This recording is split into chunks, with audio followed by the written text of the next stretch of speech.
川普就是欺负墨西哥，要把墨西哥湾给改名，墨西哥同意吗？今天带你一块来看。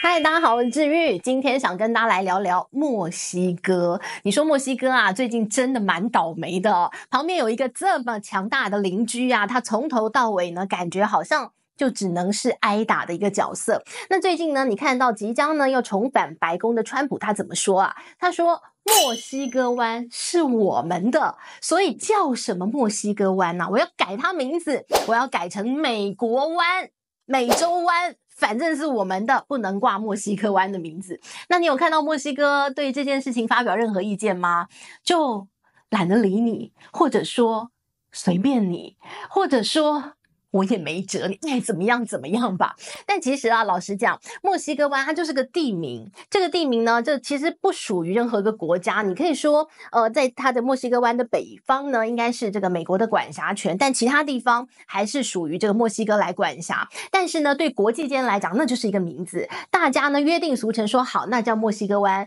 不然的话，你叫这个名字，他叫那个名字，我们讲出来，那谁知道哪里是哪里啊？好，所以呢，你要改名随便你，你爱改就改。但是呢，国际间会不会有其他国家跟着你改？那就未必嘛。所以呢，这个墨西哥人懒理他，你爱改你改啊，改什么名字随便啊，反正对我来讲，那还是墨西哥湾。好，那无论如何，川普呢，你就看到他最近啊，这个越来越嚣张，改人家的名字哦。那当然呢，这个对墨西哥来讲，那也是只能认了哈。所以呢，今天我们就来跟大家好好聊聊墨西哥。在川普当选了之后啊，最近应该是这个内心戏很多，心路历程也很多，委屈也很多，然后呢，可能暗自垂泪也很多，可能都已经泪流成河了哦。好，我们就来看到那川普又怎么讲了。他说我改你名字，为什么？因为你墨西哥可恶啊，你的毒品泛滥，这个美国里面大家人吸毒都是因为你墨西哥卖来，那你怎么不想？那你没人吸毒，谁要卖给你？他说不。就是因为你卖来，所以我就有人吸毒了。好，那就是墨西哥的错。另外呢，他也一天到晚讲墨西哥啊，你就是放任你的边境，你都不管，所以一天到晚非法移民就跑到这个我的国家来。那这个墨西哥呢，那他们就是觉得你美国好棒，想要去。那我怎么拦？我怎么拦？我大家手牵手，万人手牵手站在边境，我每天就盯着，大家不准过。好，所以呢，墨西哥就觉得我真是哑口无言。好，但无论如何，我们今天就好好来聊聊墨西哥最近的委屈了哈。好，你说他很委屈，但是他偏偏感觉他因为在美国旁边，他又有那个地利之便，所以大家呢又很想投资他，觉得我要投资美国的前哨站应该就在墨西哥。所以你说他这个跟美国当邻居啊，是有好也有坏，但是呢，最近看起来似乎坏的比较多，但说不定哪一天也变得蛮好的。好，我们先来看到墨西哥呢，其实啊，在这个美国开始这个发动对全世界没有啦，对中国好主要的一个这个攻击战。排外战、孤立战、贸易大战、科技大战之后，墨西哥变得很特别的一个存在了哦。你看到美国不断的说，墨西哥你变成那个中国商品的中转地，你帮中国商品洗产地，然后呢，对中国来讲又觉得。我如果把工厂设在你墨西哥，你们不是有一个这个美墨加的一个这个贸易协定吗？那我这个卖到美国去的东西，我的关税就可以变得低很多啊，有各种想象。但是呢，这就被美国抓到把柄说，你看你墨西哥就是这样子借机赚钱，借机发财。好，那最近有一个什么样的动作呢？就是你看到了这个马斯克，连马斯克最近都被发现说他在墨西哥买了一大片的地，这片地呢有1194公顷，花了将近1兆美元，买这么大的地干什么？据说他要盖超级工厂，现在 Tesla 呢在全世界有超级工厂的地方很多，包括像美国、德州，然后像德国，然后就是上海。现在他打算要在墨西哥也盖一个超级工厂，那你就好奇啦。你有卖那么多车道，你必须要到处盖超级工厂吗？超级工厂什么意思？就是我的车会源源不绝一直做，一直做，一直做。那你有办法源源不绝一直卖掉，一直卖掉吗？好像没可能。好，那现在呢，这个马斯克为什么要在墨西哥盖工厂？当然就是未雨绸缪，为这个中美之间啊这个贸易摩擦演变越来越激烈，以后如果你在中国生产东西要卖到美国去，一来很可能卖不进去，再一个可能会被课很高的关税。我们就来看 Tesla 目前为止，它在2024年总共全年卖掉了179万辆的车，那这当中呢，当然有各个工厂生产的车，但是其中超过一半来自上海的超级工厂。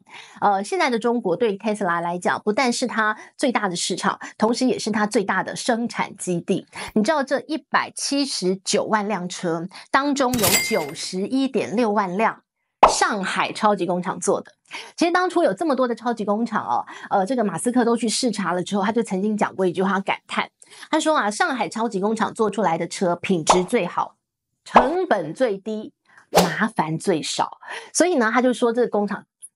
倍儿棒的。但是呢，后来你就知道啦，中美之间开始有贸易战啦，所以你就会发现说，那这个我继续在上海做车的话，卖到其他国家去，你说我卖到欧洲去 maybe 还行，但如果要卖到美国就不可能。一来呢，你就看他给你课关税，他觉得你就是中国车，虽然可能比这个比亚迪在中国做卖到美国去课的关税还是少一点，但是呢，他还是认定你是美国做的嘛，中国做的嘛，即便你是 Tesla。所以呢，现在马斯克就说，那我如果到墨西哥去也弄一个超级工厂，以后的 Tesla 的车在这里做，卖进美国，是不是就好多了？所以你看到这墨西哥，好像呢，在中国美国这个对立面当中，它是那个占有优势的地方。除了马斯克，你来看。比亚迪也想做同样的事情，所以比亚迪呢之前也找了墨西哥，他希望也在这里买地，我也要设工厂。但是墨西哥本来很开心啊，欢迎，热烈欢迎大家来墨西哥创造工作机会，在这个地方一起发财赚大钱，一起共好。但是呢，你看这个美国现在讲了，你再帮中国洗产地，你给我试试看，你看我就改你墨西哥湾名字，我就课你关税。我就美墨高墙盖起来各种，所以呢，现在墨西哥其实也蛮紧张的啊。本来都答应比亚迪了，但是呢，后来想想，但是又不能直接跟中国撕破脸，因为比亚迪的车现在在这个墨西哥卖得很好墨西哥呢，他们其实有很多空污的问题，所以呢，他们的车要上路的时候，它有很多的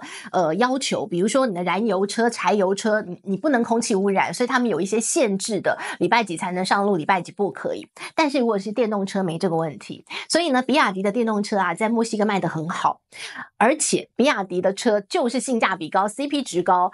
最棒的车。现在呢，这个比这个美国他们的车同等级的都要便宜一辆1万美元以上，所以你说当然就会选比亚迪的车嘛。好，那既然他在墨西哥卖得非常好，所以呢，墨西哥政府也不能得罪比亚迪，也不想得罪中国，所以怎么办呢？现在麻烦来了。我不想得罪你，我想跟你做生意，但是呢，我又要巧妙的委婉的不让你在我这里设厂，以免我会触怒美国。他怎么做呢？默默的，本来讲好的，我要给你什么样的补贴，我要给你什么样的水电优惠，我要给你怎么样的税务上的一些优惠，都没有了，慢慢都变少了。我就是慢慢的告诉比亚迪说，优惠都没有了，那你还要设厂吗？你要不要再慎重考虑一下啊？如果比亚迪说我还是要的话，不好意思，我那个优惠再更少一点，然后我再来问你一次，我们的优惠现在又没有办法给你那么多，你要不要再慎重考虑一下？你要到我这里来设厂吗？用一种软钉子的方式给比亚迪碰。好，那现在呢，比亚迪还是希望可以在墨西哥设厂，因为虽然现在此刻此时没有办法在墨西哥生产，然后卖到美国，现在在墨西哥生产就先卖墨西哥，卖拉美地区，但是难保某一天中美关系又好了嘞，那我这个地方的生产基地就直接卖美国了。所以呢，这个比亚迪打的是这样的一个算盘。那现在呢，这个墨西哥就尴尬了，对不对？这个进退两难，我又很想要你，但又不行，我又想要又不行，怎么在中美之间取得平衡？这是墨西哥政府现在蛮困难的一个这个状况了那于是呢，这个墨西哥为了做给美国看，说你看我有在跟你站在同一阵线，我在挡中资，我在挡中国的商品。他最近做一个动作，就是他要针对小额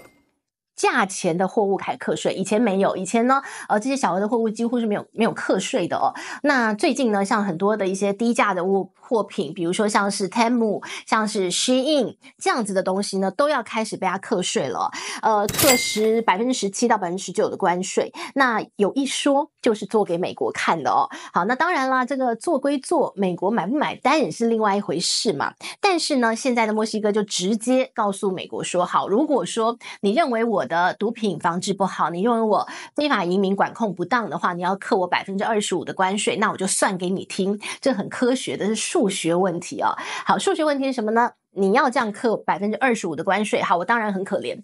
我的 GDP 呢会立刻这个掉11%，同时呢经济成长率会降到不得了，会降到只剩下0.6%，同时呢我会流失40万个工作机会，但是不要忘了，墨西哥有非常多的工厂是美国人在墨西哥设立的，所以呢，这个课税到最后还是会回到你美国身上去哦，所以大家才会觉得那就是川普嘴炮又来但无论如何，墨西哥已经算一笔账给你看了，然后他的诚意也拿出来了，我已经挡了比亚迪嘛，然后呢，我已经开始课税了嘛，那你能不能看到我的诚意呢？姿态摆这么低。为什么美国从头到尾就没有把墨西哥放在眼里啊？我们时间往前拉到1848年，那时候发生什么事情？美墨战争。那个年代呢，是美国正在扩张它领土的时候，他一直说他的空间太小，这个国家就贪心的国家，他就觉得我空间太小，所以我要往西部扩张。于是他往西部扩张，你现在看到的加州、犹他州、内华达州等8个州。当初都是墨西哥的，所以呢，那场战争把这个墨西哥打得落花流水，所以这些地全部通通割给了美国。所以呢，这个现在有8个州的土地当初是墨西哥的，而那场战役当中，墨西哥损失了它55%的一个土地了那场战争其实也留下了很多可歌可泣的故事